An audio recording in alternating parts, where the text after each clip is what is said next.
Hello there, this is DBT and these are the rooms. And alright, today we were gonna be doing a gauntlet video where I was gonna drive the dark team and all of that. Now that's still gonna be happening, but you'll see it later on in the week. As you can see in today's title, we're actually gonna be talking about the current car hunt because man, just last week I made a video talking about what Gameloft could do to improve the game, and granted I don't expect Gameloft to watch those videos or anything, but I just literally made a video on this, and then today we find what the new car hunt is like, and man, it's like, Jesus. We have to talk about this again, yeah. So the car hunt is for the Renault R5 Turbo 3E. First, let's talk about the car itself.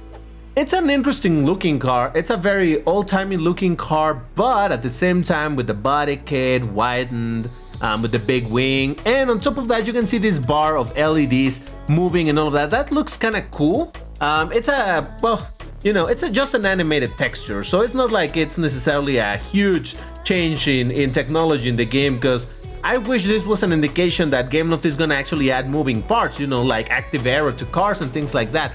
But no, that requires geometry changes. Over here is literally just a texture being animated, so not super interesting. But anyway, the car itself, like I said, it's a cool looking car. I kind of like it. I like it especially because of the ginormous wing. You know how I am about that. So that's kind of dope and all of that. But it's a Class C car, and on top of that, it's actually a low C class car. Now, I am not one to say, oh, low cars are terrible or anything. No, I actually like driving with a lot of rank. So this is not necessarily a problem for me. The problem is when we look at the whole picture of what this thing is about. And also, this is an electric zone, not exactly my deal. So, what's the deal with this? First of all, let's talk about the premium lane. We know in the free lane, it's always a little bit of parts, a little bit of all of that, so whatever. Now, I want to talk about the premium lane because over there, you can see that the focus is a lot in giving you parts to upgrade the cars. These are parts used for C class, right? So, more interestingly is that over here, they start giving you kits around tier 38. And in fact, once you reach all the way to tier 49, you get in total 160 kits, meaning you have enough kits and probably enough parts to upgrade the car all the way to Pro, which is, you know, kind of interesting. It's kind of nice. Reminds me a little bit of the festivals, huh? Who would have known that the car hunt looks kind of like a festival? But anyway, so that is kind of interesting. All right, I can see why they're doing it. Now, the first thing that pops is the fact that this has a higher price. Now it's $10. Where normally, what was it like for lower cars were like $7, $5, I don't know if it was $7 or $5, but I did see some for $7 or something approximate. So now it's $10 for a low C class. That's not super nice. I don't think so. Because I don't know if this means that every single car hunt from now on is going to be $10, or if Gameloft is going to keep their promise and said that the lower cars were going to be priced lower than the higher cars, which would mean that a low car being $10, how much is a Class A going to be? 20? 25? I don't know. Let's hope that at the very least, all of them stay at the same price. So that is the first couple of things that jump to mind or jump inside. Now, the next thing, which is actually where I start getting annoyed at the whole thing. I mean, the price change was already a bit annoying, but it's the reintroduction of the quest coin randomness. Yeah, each one of these packs, again, is either going to give you 3, 5, or 8 coins. No longer is the case of the 8 coins every time. No, it's random again. And this annoys me because that means that Gameloft could not keep their promise that you were going to be able to reach tier 50 guaranteed if you did all of the quests. Now, I'm not 100% sure about this because obviously I haven't done all of the days, so it's not like I have gotten all of them and, oh, maybe I can reach all. Nah. I don't know, but you know, let's be honest, it just looks like they reintroduced this so that you cannot reach comfortably the higher tiers. So remember when I said that you can get 160? Well, that is only if you get to tier 49. I mean, tier 50 is not that important, but at tier 49 you need to make it all the way there to get all of the kits. So you're incentivized to want to get there. And again, the randomness of this garbage is not gonna let you. So what are you to do then? Well, no worries, you can always buy some extra coins as usual. So yes, they want to push you to spend money on this. Again, exactly like how festivals were. They promised, they said that car hunts were gonna be different, where no, it's not a festival, it's a different thing. And you're gonna be able to reach tier 50 every time so long as you do all of the tasks and all of that. They messed it up on the very first car hunt, but they fixed it afterwards.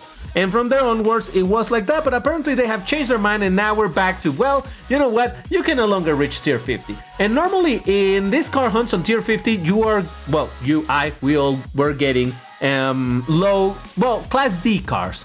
Now, I know that a lot of people were disappointed about getting a D-class car for tier 50, and a lot of people didn't even try to get that, but I did. Especially for cars that were tokens only that I did not have, because why spend tokens when I can get it for free only by doing the quests, which normally are not too invasive. So it was not a big deal for me, and I was okay with getting some D-class car, at least it was something that was free. But now, over here, well, it doesn't show a car because I already have it. This is the DS Asphalt, which is a really easy car to acquire anyway, but it's still. But guess what? Now it's not guaranteed. It seems that it's not guaranteed anymore. So only if you look out, maybe you get here, but I highly doubt it. So yeah, right there, it's already getting a little bit weird, a little bit suspicious on how they're doing this, because this is more and more looking like a festival. But you know what? Gameloft decided to completely take off the mask with the fact that this is a festival by doing a festival coin cup. They didn't even bother to change this to car hunt. It's just a straight up festival. I mean, who's kidding who? We all knew that this is a festival, just rename. But why does this matter? Well, because again, we're back to festival situation where you need to own the car at premium to participate in this cup. And then however upgraded you have it, you can get an additional amount of packs for random amounts of coins to maybe, hopefully, reach tier 50 or 49, which is really what you would care about in here. But it's kind of like, well, you need to upgrade this a lot in order to get a good result, but then at that point, do you really need all of the kits if you pretty much pro the car? You see where this is getting kind of dumb? So yeah, this whole thing, we're just running in circles at this point. We're back into a straight up festival with all that the festivals had, being that they're premium only, the fact that they have the random coin packs, the fact that you're not guaranteed reaching the highest rank, the highest tier, the fact that they want you to buy additional coins and they want you to participate in this event so that you can get more coins. But since a lot of people are going to be participating here with the car upgraded, you want to upgrade it further to get higher up, and at that point it makes no sense. It's, oh man, this is just ridiculous. This is just getting out of hand. It's I don't even know how to express it. Like I said, I just literally made a video last week on the whole thing with Gameloft and doing things to mess up players, and me trying to be very understanding of Gameloft. Well, they need to monetize and all of that, which I still say that is true. But I guess what I wanted to say in that video that I didn't say is this old saying that goes, you attract more flies with honey than vinegar. And right now, we are the flies. We've always been the flies, and they just keep on giving us vinegar. Where's the honey? I don't know. I don't see it. It's just vinegar. All day vinegar, and that's all they're happy to give us, or rather, to sell us. So yeah, again, I don't know if this is a good car. Apparently it is a really good car. Who knows? I don't care. At this point, I really don't care. Like I said on the previous video, I used to spend money relatively constantly, not a lot of money, but constantly on the game. Maybe in a festival here and there, like I said, the monthly pass and whatever. Nowadays, I don't want to spend money in this game at all. Gameloft, instead of getting me to spend, they're just driving me away from spending. Now I'm just enjoying my garage, doing some races, and that is all. Because seriously, this whole tactic that they're going for is just a whole lot of bullshit. That's all I can say about this. So yeah, let me know what you think about this whole car hunt thing of festival or whatever. It's you've heard my thoughts, but I want to know what you think. Are you going for this thing? Are you willing to pay $10 for a Class C car on a bracket that is probably gonna be half empty? I don't know, man. You gotta let me know. But that's gonna do it for this video. Also, check this other video that should be appearing on the screen right now, which was the rant that I did on Friday, in case you want to watch it, where I'm talking about what the game could be or how they're messing it up. But that's all. Thank you for watching, and I'll see you in the next one. Take care and stay safe. Bye-bye.